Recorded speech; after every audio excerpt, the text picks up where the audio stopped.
That's where my bones lie.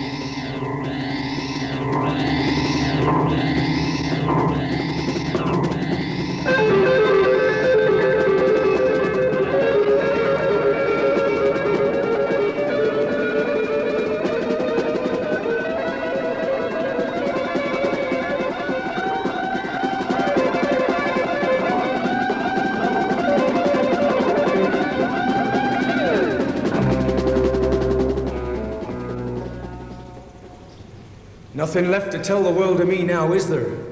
They laid me in the ground in the year of our Lord, 1812, in memory of Francis Ryde. Time has wiped it all away.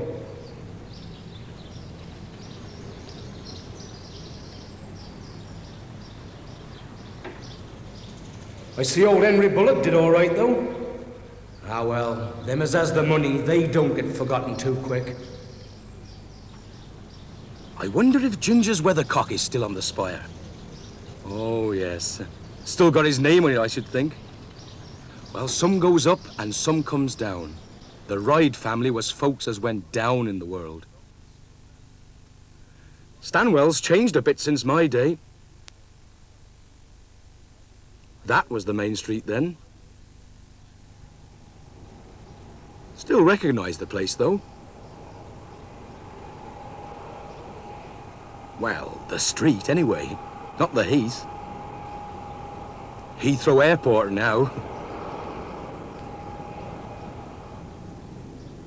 That's where my dad had his scrap of land. Townfield East, this was. Try pulling a plough through that lot, eh?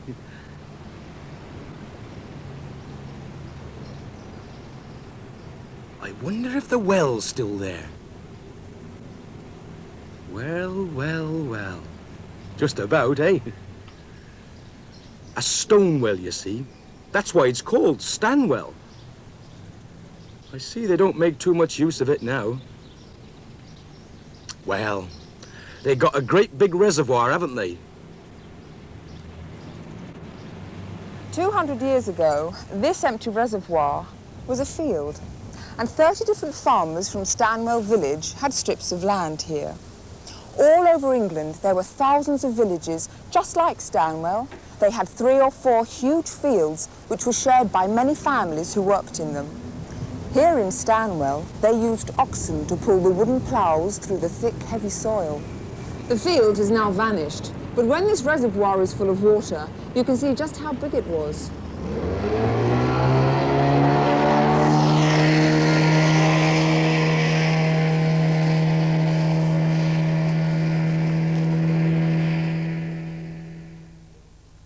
You can see everybody's little strips marked in the large field on this old map of the village. Aye, that's how it were in them days. All the big fields shared out into strips. Nice map, this, eh? Lord Dunmore had it made up when he were Lord of the Manor. Them's his coat of arms. See that wild man, done up in chains? That's my dad. No, it's not really him. That were our joke. Most everything in the village belonged to Lord Dunmore, even the open fields. You could buy and sell the land, but Lord Dunmore got his share of the money every time. Still, no one minded much. That were just the way of it, weren't it? That were till Sir William Gibbons took over from him. Now, he really did think of people as slaves. He really had slaves on his family's sugar plantations in the West Indies. I'll never forget the day his father brought 2 slaves to church. First black men we'd seen. The vicar got a shock, I'll tell you. 1756. Baptized 2 Negro slaves, Rain and Guilford. Both of them men grown up.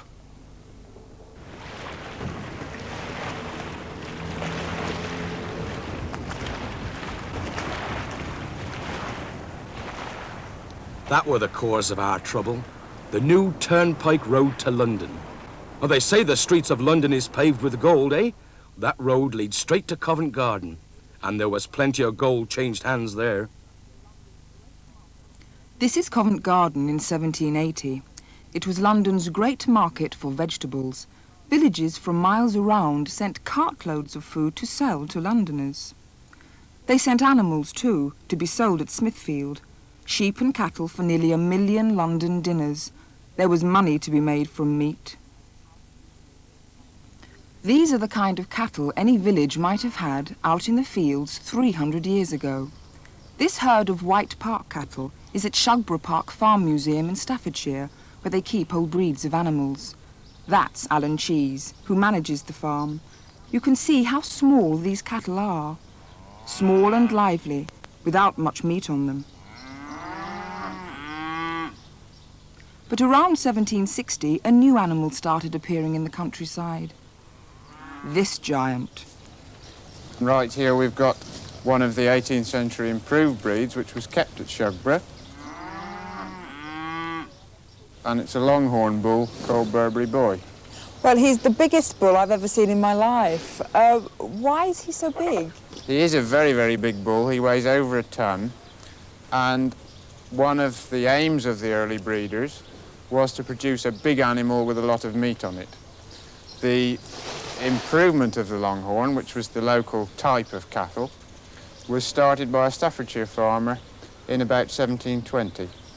And then, about the middle of the 18th century, Robert Bakewell of Dishley in Leicestershire got hold of the breed and set about improving it.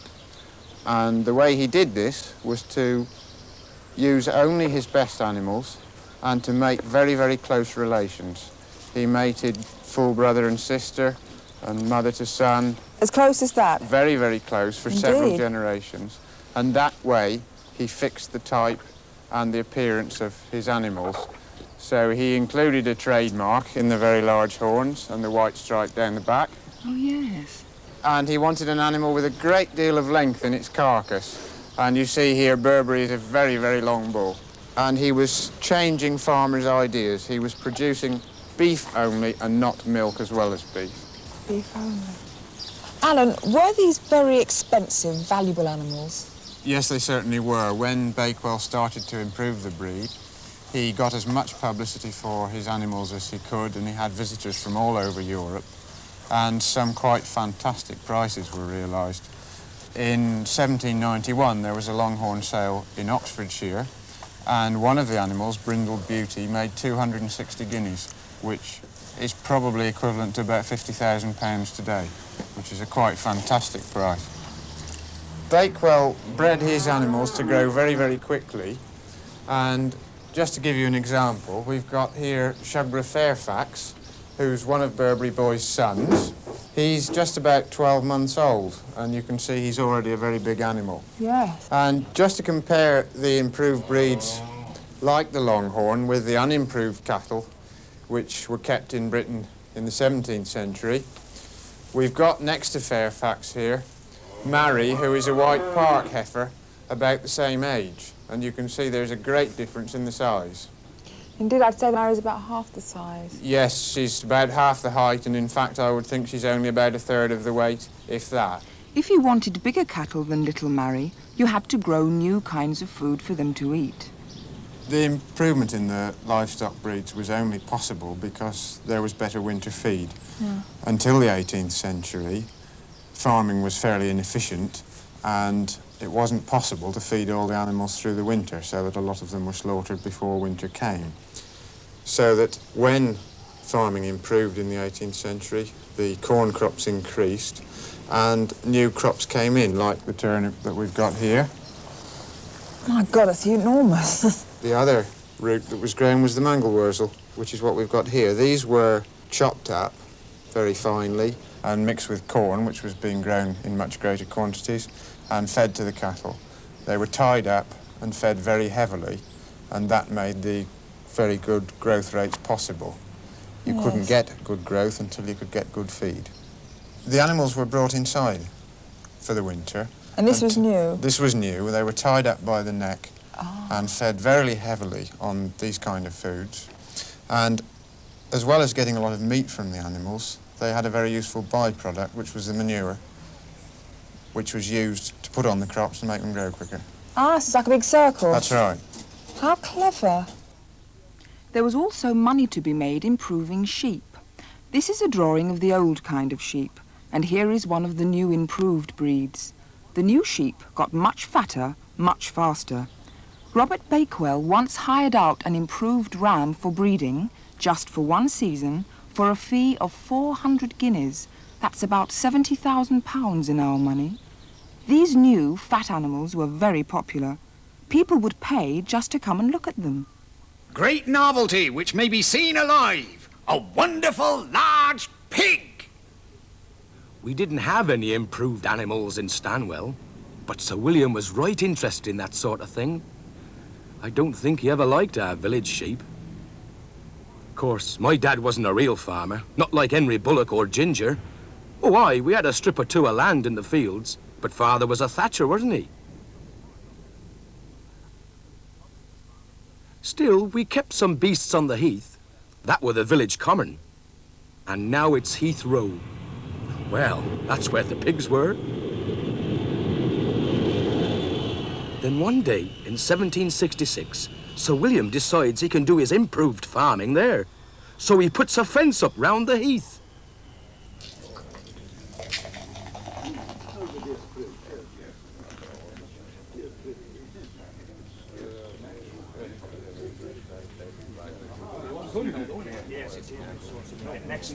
There were a devil of a row. Of course, I were only a boy at the time, but it weren't something you forget in a hurry. There were a rhyme we children had. The fault is great in man or woman who steals a goose from off the common. But what can plead that man's excuse as steals a common from the goose? Anyway, they stopped him. They just marched up to the common and pulled the fences down. Yeah, we know our rights, says my father. Them's not your rights, says Sir William. That's custom, not the law.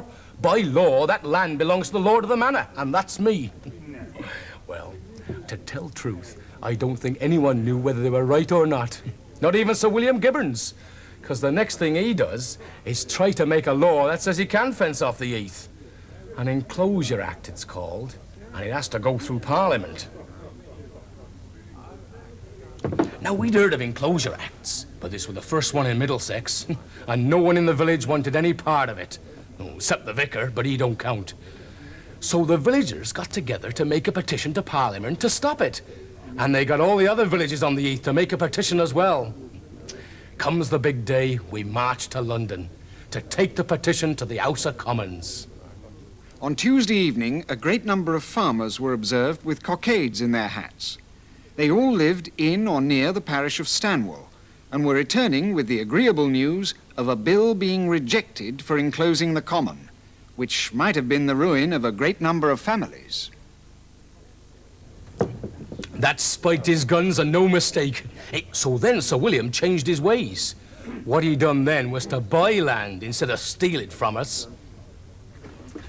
He bought my father's few strips, and quite a lot of others. By 1789, there were only 14 farmers left. Most of the land was turned into them fields. The old strips were going.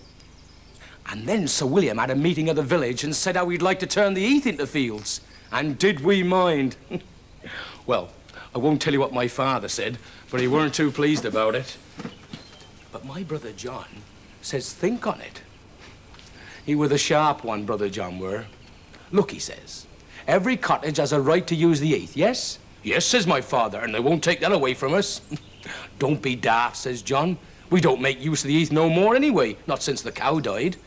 But if they close off the heath, they ask to give us some land instead, don't they? Or they'll give us a cabbage patch 2 mile away. What good's that, says my father. Now, here's where John has his clever idea. Look, Dad, he says, it's time me and Francis had homes of our own, innit? And, well, you got a bit of money put by. Why don't you get a place for me and a cottage for Francis? Then we'll have 3 cottages, and they'll have to give us 3 plots of land. Now, if we put those 3 plots of land together, we'd have a small farm, and it wouldn't cost us anything. We'll never get a chance like this again. Anyway, that's what we did. See, I got this cottage at one end of the village, and John got another one at the other end. Well, then they draws up this Enclosure Act, saying what land everyone's going to have from now on.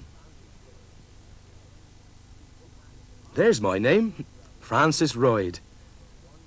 A piece or parcel of land or ground in the heath, number 183, containing 1 acre and 1 rood. John gets plot 185. Thomas King's between us. Turns out Father's plot was 3 miles away. But never mind, says John. Poor old Thomas King can't afford no fences for his patch. So John pays him a few pounds for it. And Annie Higgs, well, she goes and marries a greengrocer in Poyle. So John buys her patch cheap as well. Then he asks if he can have my bit too. Well, I let him have it. So now our John has got a little farm on the old heath. But all the time it's money going out.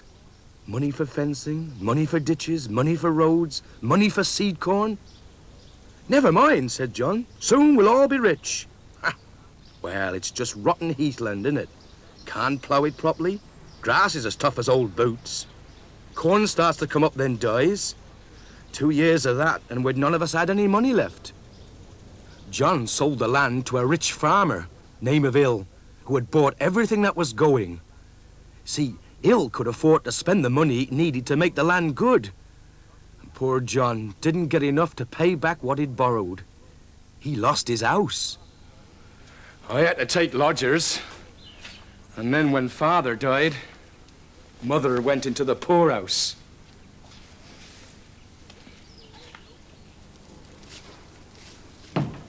Sir William did all right, though.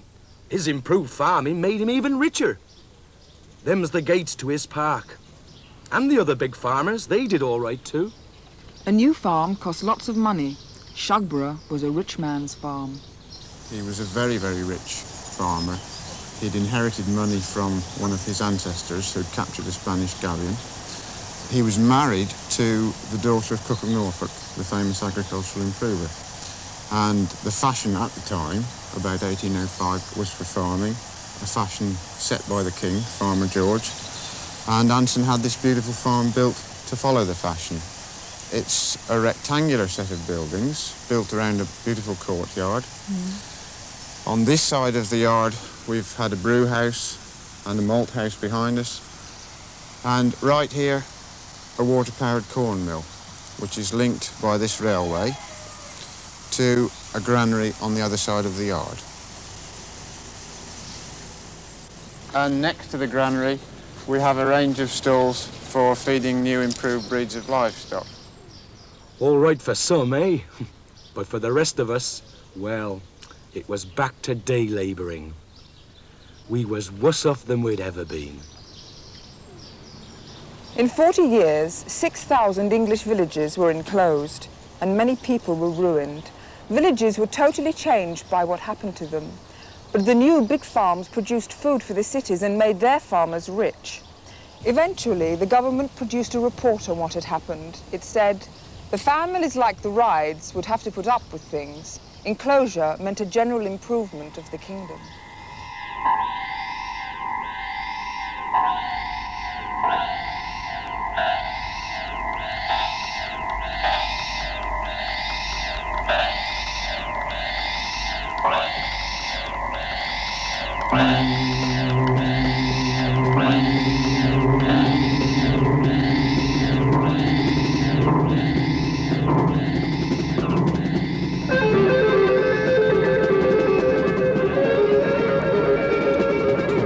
Once again on the History Trail.